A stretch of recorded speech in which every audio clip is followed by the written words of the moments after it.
with me, Sohna Tunkara. Let's look at our news bulletin. The Gambia says it is helping farmers meet demand for meat and milk. The Gambia has initiated tax relief for businesses affected by COVID-19.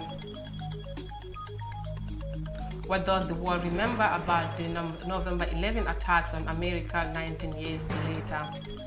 These and more coming up on Gambia24. Stay tuned.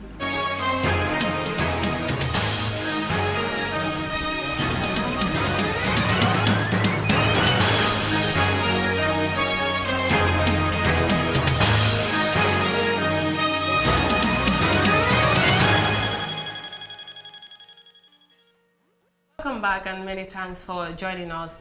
In July, agriculture experts in Africa said the continent is less likely to meet demand for meat and milk by 2050 if it fails to boost economic growth and improve livelihoods.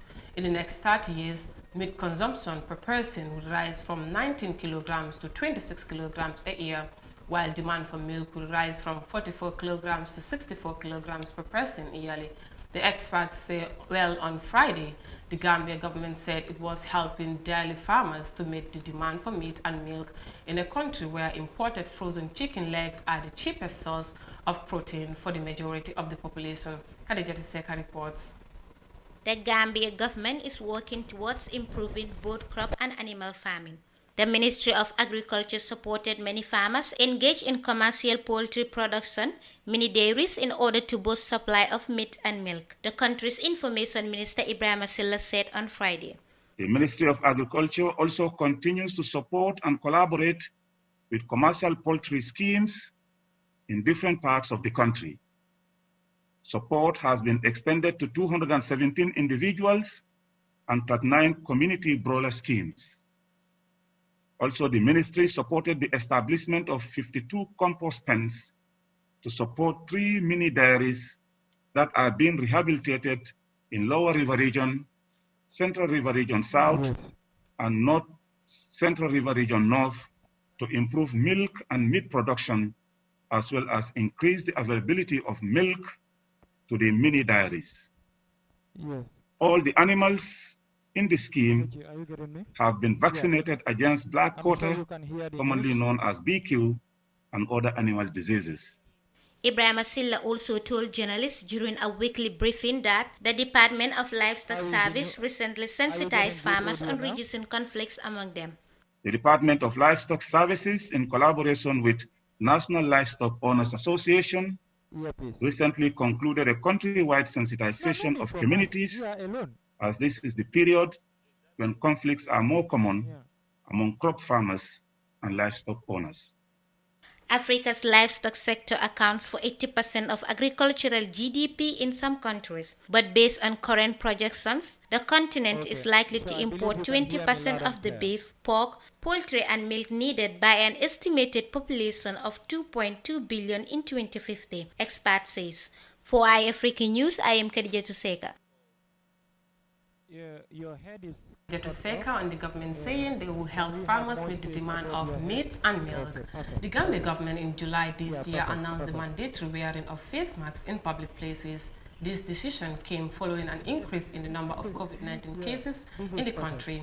However, the police seem to have slacked in enforcing these regulations compared to when it was newly pronounced by the government in making sure that no one is allowed in public places or commercial vehicles without wearing a mask. This is reports.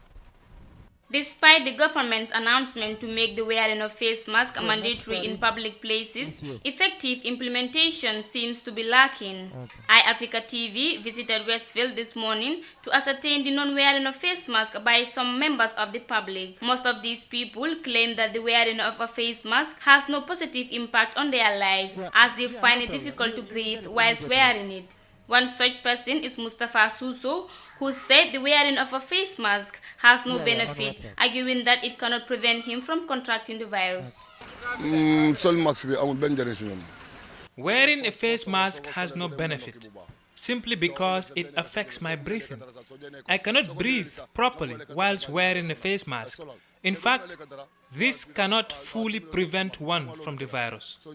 Many people have now stopped wearing face masks, especially in public places, with a belief that it cannot fully prevent someone from the virus. Some even raise concerns about the way police officers are implementing this regulation, saying that the police should understand that some people have health complications and that they cannot wear face masks at all times. It must be definitely man mom daf ma dee sonal personally daf ma dee sonal because du ma ko solee dama am chest problem nii. Wearing face mask disturbs me a lot because I have a health complication. So I find it difficult to breathe whilst wearing the mask. And the way the police are enforcing this regulation is unfair to me as a driver. Most of the passengers now board vehicles without a face mask, and the individual is spotted without the mask. Instead of the police asking the individual to come out of the car, they would blame the driver or even charge the driver. And this is unfair because it is the responsibility of the police officers to monitor and make sure that people wear face masks in public places. Contrary to what many said about the negative effects of wearing a face mask, Nyimasila said the wearing of face mask has a very good impact on her as the number of COVID-19 cases are increasing on a daily basis.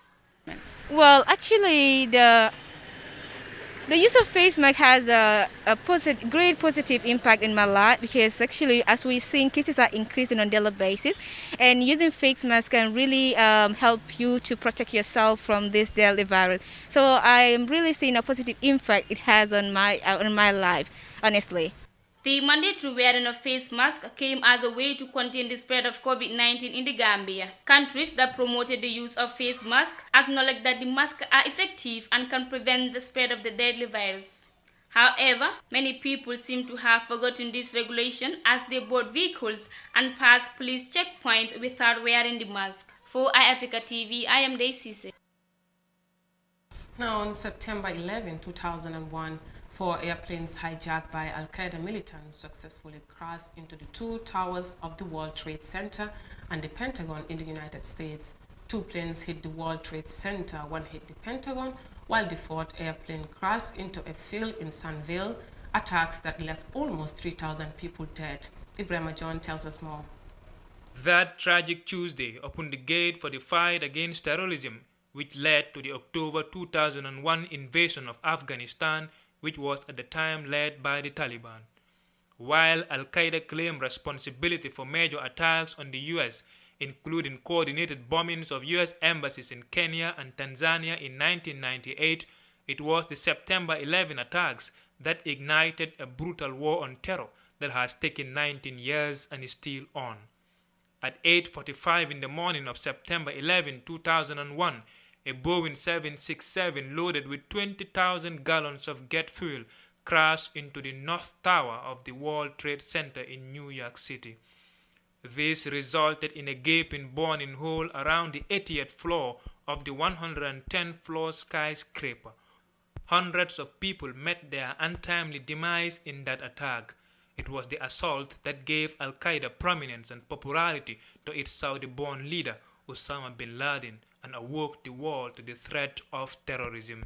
Bin Laden, now late after he was killed in Pakistan by U.S. Special Forces in 2011, would become the most wanted man by the U.S., which offered a $25 million reward to any individual providing information about his whereabouts. It was later discovered that the terrorists came from Saudi Arabia and other Arab countries. These plane hijackers were financed by the Al-Qaeda fugitive leader Osama bin Laden. The attack was done to avenge America's support of Israel, its engagement in the Persian Gulf War, and its military presence in the Middle East. Some of the attackers stayed in the United States to study flying lessons at American commercial flight schools for more than a year, while others entered the U.S. prior to the deadly operation. Flight 77 hit the west side of the Pentagon military headquarters at 9:45 a.m. that Tuesday morning, and 125 military officers lost their lives, including the 64 passengers aboard the plane.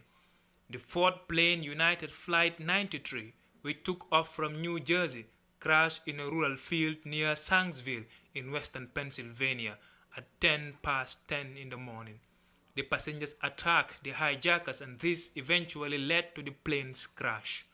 All the passengers in the plane, totaling to 44, died in the unfortunate accident. More than 2,000 people died in the September 11 attacks, including 19 terrorist hijackers. Today, Al-Qaeda appears to be defeated in the Middle East, but its branches in East and West Africa remain active. The group also appears to lack a central and unifying leader as Osama bin Laden. Reporting for iAfrica News, I am Ibrahim John. The deadly September 11 attacks on the U.S. did not spare the lives of Africans, particularly Gambian citizens. At least 3 Gambians were said to have died in that horrendous attack. Well, we are now joined by Esa Bokase, a one-time Gambian diplomat in the United States of America, to discuss the impact of the September 11 attacks on the Gambia. Welcome, Mr. Say. Thank you very much for welcoming me on this important news item, I would say. As you said, that is actually true. I was a diplomat in the United States of America following the tragic event of September 11. I arrived there August 2002, when actually that was the height of everything related to security threats and clauses and articles of laws being promulgated to strengthen the fight against terrorism, which saw the birth of the Patriot Act in the United States of America. Like you rightly said, it is an event, a tragic event that affected the world over. I personally know the Gambian who died there in the name of Baba Tirera, from a very good family, and he was a good friend of mine. So definitely it affected the world over. So as a diplomat representing your country in America, and at that time, how did you feel when you had news of the death of at least 3 Gambians? Okay, actually I wasn't on the ground when the event took place. I was the ambassador of the Gambia in Taiwan at the time.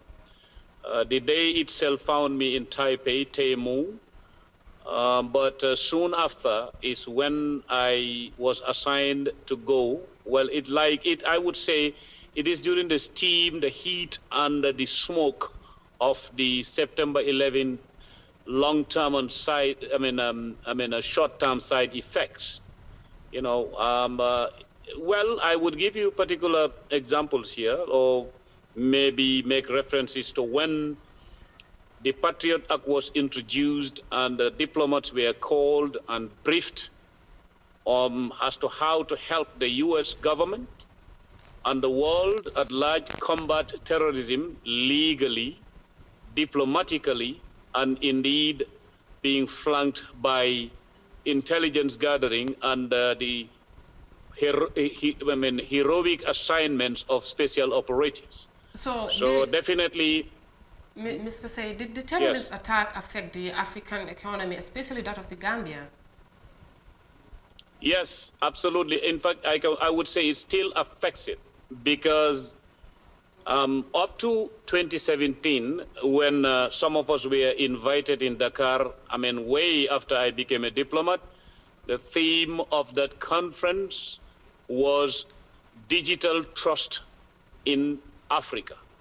So wherever you hear digital and trust, know that it is generated by terrorism, because the distrust that goes with security threats is worse than the distrust that goes with anything else. So yes, it definitely did affect the economies of Africa, and it also affected the economies of the world at large. So yes, Africa, yes. As a result, what preventive measures can be placed to avoid the occurrence of such attacks anywhere in the world? Yes, that's a question I like to answer. To avoid the occurrence and the recurrence of such is to combat crime. And nobody can combat crime in the absence of intelligence gathering, in the absence of analyzing what you have gathered, and in the absence of processing it to gain a product, and that product would be what? To avert crime. Especially now it becomes more complex because the complexities that are embedded in combating crime are created by the digital wall in a way, because some people believe that the digital, the technological side of crime is what some dub as necessary evil.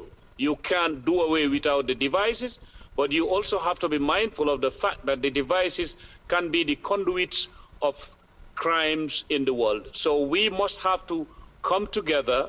We must have to respect what intelligence gathering gives us, and then Africa has to be ready to combine the two or the three. Thank you so much. Geointelligence, geolocation, anticipatory intelligence, and that would be good. Thank you so much, Mr. Say. That was Thank you very Esa much. Bokase, a former Gambian diplomat in the U.S., discussing with us on the September 11 attack in 2011. Now, moving on. 2001, rather, as the demand is high and resources limited, the Gambia Red Cross Society has received a huge donation of a cash amount of over $200,000 from an organization called Support Our Own Initiative. Mariama Cham reports. This donation will go a long way towards supporting the tremendous work of the Gambia Red Cross Society in the fight against the pandemic in the Gambia. The organization named Support Our Own is a Marina International alumni who came together as a group to support their country. Ya Louis Ndour Bensouda, committee member of the Support Your Own group, explains the said donation to the Red Cross. We have 4 objectives, like I highlighted earlier in my speech. One is to provide essential supplies and services to frontline workers such as the Red Cross and other groups. And 2, we are to provide aid in terms of providing medication as well as affordable biomedical equipment to public hospitals. And we have Mamput Semegajane, who is a qualified pharmacist who's been helping in that area. And we also have, we're also looking at helping in terms of community engagement, public awareness raising. We also are looking at supporting the communities with providing masks, hand sanitizers, soap, food, water, and other essentials. Alassane Senghor, Secretary General of the Gambia Red Cross Society, says the organization has gone beyond supporting their own by helping the institution during this trying time of the coronavirus. We all know when you are an alumni of an institution, most of the time people focus on the institution itself. But you have gone beyond that and supporting your own people and the country and working through institutions.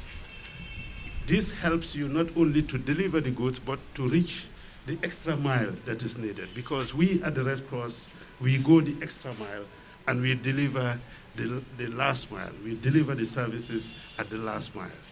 The Red Cross continues its vital role as frontliners of the fight against the pandemic by providing services in terms of fumigation exercise, food distribution amongst the vulnerable and others.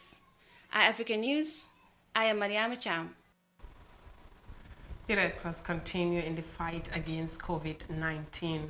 Now, in order to help ease the burden of COVID-19 pandemic on businesses, the Gambia Revenue Authority, in consultation with the Ministry of Finance, is providing a tax relief for businesses. The 6-point package includes an extension of tax return filing and payment deadlines, and the suspension of penalty and interest charges for late filing and payments. The Revenue Authority has also suspended file exercises to enforce tax payments and audits of businesses. The Ministry of Information, Ibrahim Asila, told journalists during a weekly government briefing on Friday. There will be a 20% reduction of acceptable values on imported food items and hygiene products, and the granting of duty payment deferrals on fuel sales to oil marketing companies that invest in jet fuel supply and were affected by the abrupt closure of the airspace. Also, payment plans are also being approved for businesses in tax areas or financial difficulties during this COVID-19 period, according to the Minister of Information. Well, with that brings this edition of Gambia24 to an end. With me, Sohna Tunkara. Please do join my colleague Ibrahim again with the news in Wolof shortly. Good evening.